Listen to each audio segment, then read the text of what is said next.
So there was one particular evening, we were all staying on this like campsite area. So it had showers and stuff, it was pretty cool. It wasn't like tent places, you know, like tent sites we have here. It was like a nice, cool place, you know, really chilled out with families and stuff. We came back like really desperate for a drink after the show, which would have been a lot of fun, but like Dutch beer, when you get these drinks tokens at the shows, and then one token's like a thimble like that, so we really wanted a few beers. The only place they'd let us hang out was on the kids' playground, so we ended up getting absolutely hammered on this kids' playground. Turned back up the next morning to find these kids were playing in amongst our beer cans and broken glass and stuff, and I felt quite bad, so cleaned it up.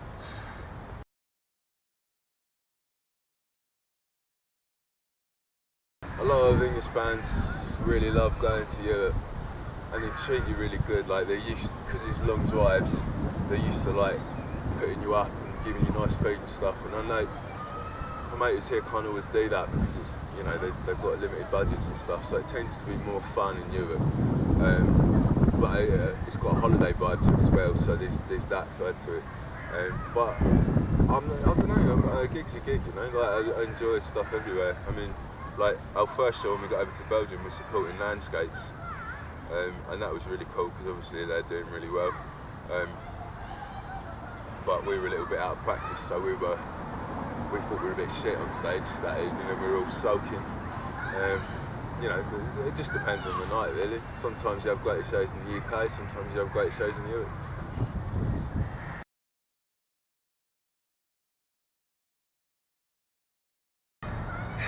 Man, those Phil Collins t-shirts, awesome. I think it's got to be Phil. Like we've always got Phil Collins hits on when we drive into shows, and we've decided that we are going to do like a Phil Collins covers EP when we get a chance. Like it keeps getting put back behind other projects and splits with bands and new song ideas and stuff. But yeah, he's particularly Matt, our drummer. Like he's quite the influence for him, so any man that can write Another Day in Paradise, yeah, he's got to be in your band, doesn't he? Legend. Apparently he dumped his wife, left his wife via fax as well. I mean, that's rock and roll behaviour, that is.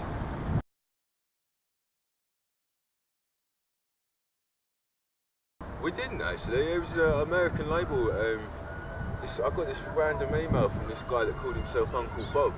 And then he's like, I want to release your shit on tape. And I was like, well, to be honest, mate, no. Like, we're not coming to America anytime soon. So what, you know, like, why the fuck would you want to release a tape by a band that have only started last year?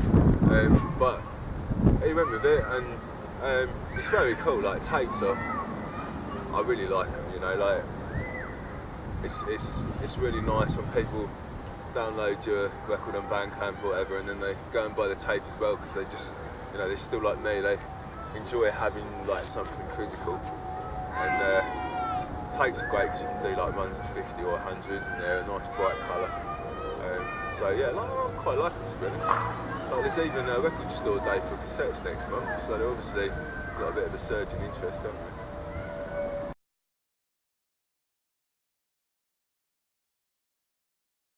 Yeah, we're going to the studio next week. I'm fucking excited. I haven't had a holiday other than shows this year, so like that'll be nice.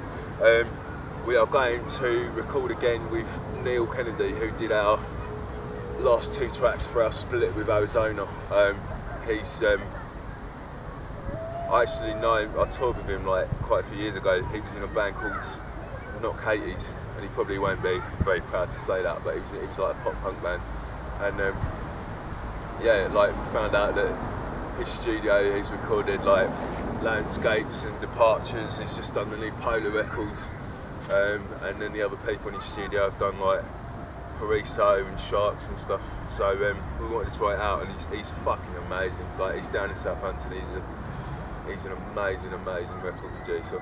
So we've told him that we want to sound like sick of it all, just did this new set of re-recordings, and they re-recorded Scratch the Surface, which is like one of my favourite songs, and it sounds huge. So we've asked him to make all our new songs sound like that, and we're doing the songs the new songs sound like kind of youth crewy, like more 80s, 90s hardcore. So I'm quite looking forward to it. I think people will be a little bit surprised, but yeah, it's going to be good. It's going to be really good.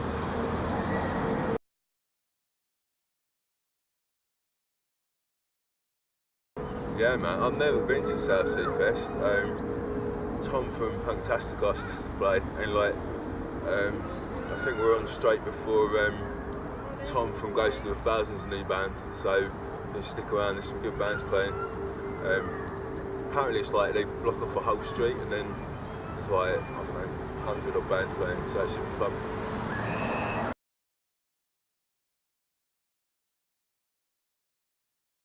Like we started at the start of last year and we didn't want to sing about the same stuff that we always sung about in other bands and stuff, so we decided we'd only sing about stuff that's happened in history, so like stories of things that have affected us. So like our last split EP, our songs were about our friend Ben that got murdered in 2009, actually just over the road there. We wanted to do some songs dedicated to him.